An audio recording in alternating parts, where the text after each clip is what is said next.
Inavyoonekana ni kuwa wanaonufaika na mapungufu yaliyomo katika sheria za sasa hawana haraka ya kufanya maboresho hayo, na wale wanaojiona wanaathirika na mapungufu hayo ndio wanaopaza sauti kutaka kufanya mabadiliko ya katiba na sheria za uchaguzi. Neno la Mungu katika kitabu cha Mithali sura ya 29 aya ya 2 linasema, waadilifu wakifanikiwa watu hufurahi, waovu watawalapo watu huugua. Tunaomba watu wetu wasiugue. Shida kubwa ya amani, lakini tuna shida kubwa sana ya haki. Haki inahitajika sana katika maisha yetu, katika familia zetu, katika taasisi tunazotumikia, katika nchi na haki duniani kote. Sisi kama wachungaji na kutoa sauti ya kinabii kwenye madhabahu, kazi yetu tumeifanya, hatudaiwi. Tumehubiri habari ya haki na tunaomba haki itendeke, kwa sababu hapata kuwa na amani kama hakuna haki. No justice, no peace. Hakuna haki, hakuna amani. Na ukiona amani iko mahali, ni kazi kubwa ya haki iliyotangulia.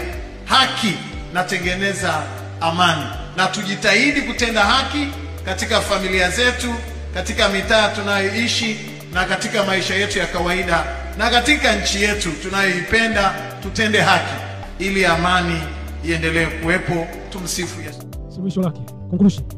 Usifuate premise hiyo sasa ya kwanza, ya pili, conclusion yake itakuwa hivi. Kwa hiyo atakaye hoji na kudai katiba, sheria na kanuni za uchaguzi zirekebishwe kabla ya uchaguzi atatasfiriwa kuwa hataki uchaguzi ufanyike, ni mhaini na atahatarisha amani ya taifa letu. Solution yake hiyo. Sasa hoja ya kweli, premise ya kweli ndio inayofuata. Updates za mbinguni, miongoni mwa yaliyomo moyoni mwa Mungu leo.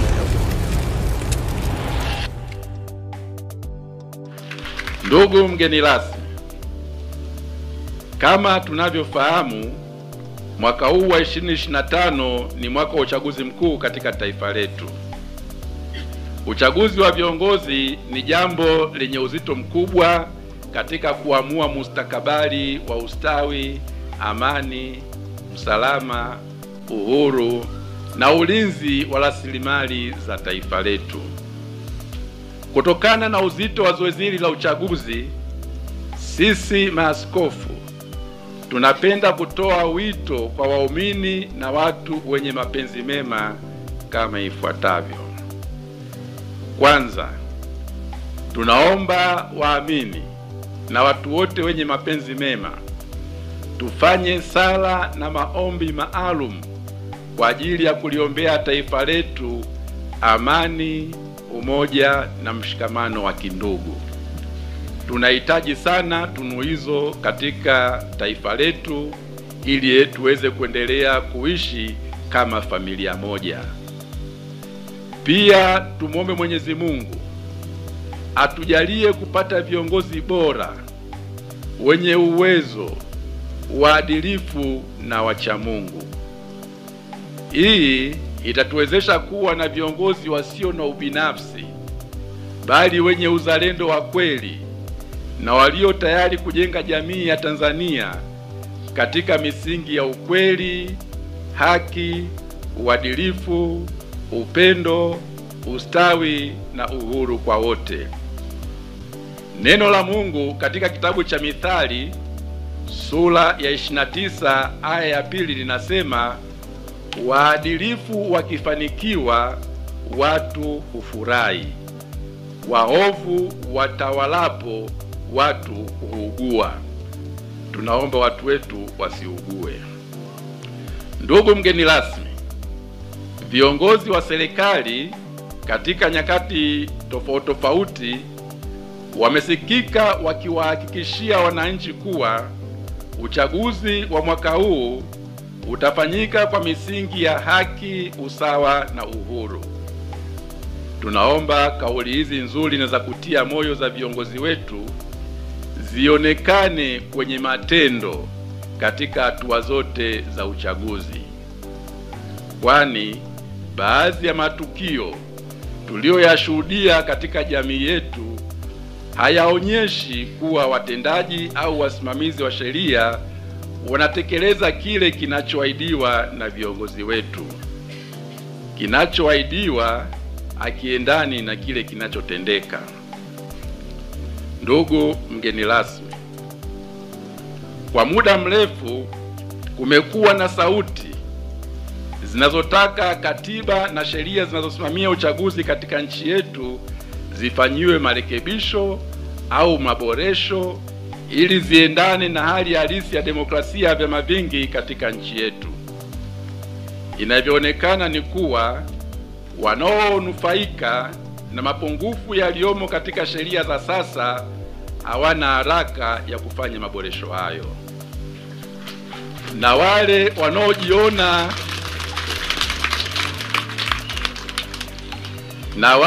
wanaojiona wanaathirika na mapungufu hayo ndio wanaopaza sauti kutaka kufanya mabadiliko ya katiba na sheria za uchaguzi. Wito wetu sisi maaskofu kwa mamlaka zinahusika ni kuwa sauti na vilio vya watu wanaotaka kufanyika kwa maboresho hayo ya katiba na sheria visikilizwe na visipuuzwe. Tunaomba marekebisho na maboresho stahiki kwenye mifumo ya uchaguzi yafanyike ili kuruhusu uchaguzi wa kweli ulio huru na wa haki katika nchi yetu.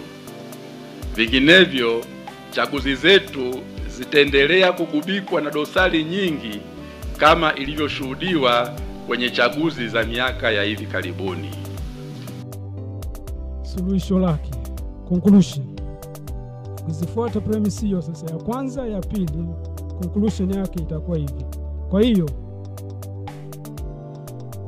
atakaye hoji na kudai katiba, sheria na kanuni za uchaguzi zirekebishwe kabla ya uchaguzi atatasfiriwa kuwa hataki uchaguzi ufanyike, ni mhaini na atahatarisha amani ya taifa letu. Solution yake hiyo. Sasa hoja ya kweli, premise ya kweli ndio inayofuata. Katika hali ya kawaida, nani anaharibu amani? Anayetumia nguvu na kusitiza uchaguzi uende anavyotaka yeye, au yule anayesema jamani, turudi mezani ili tuangalie mifumo yetu ya uchaguzi, kwani mfumo wa sasa hauwezi kutupatia viongozi wa haki na kweli. Kwa maana hiyo,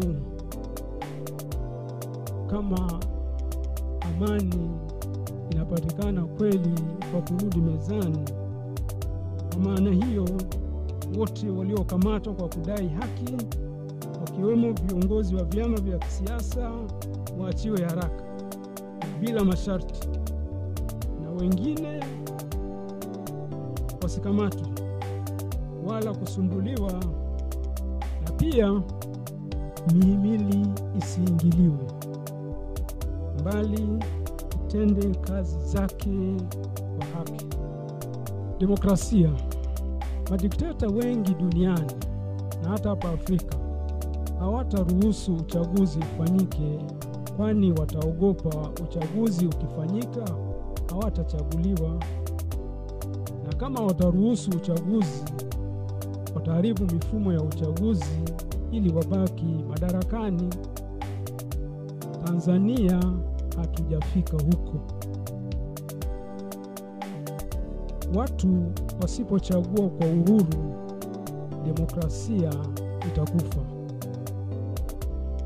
Hii ni nchi ya waelewa, nchi ya wastaarabu, nchi ya wachamungu na wenye kupenda demokrasia na amani. Ya pili, sauti na vilio vya watu visikilizwe. Mwisho,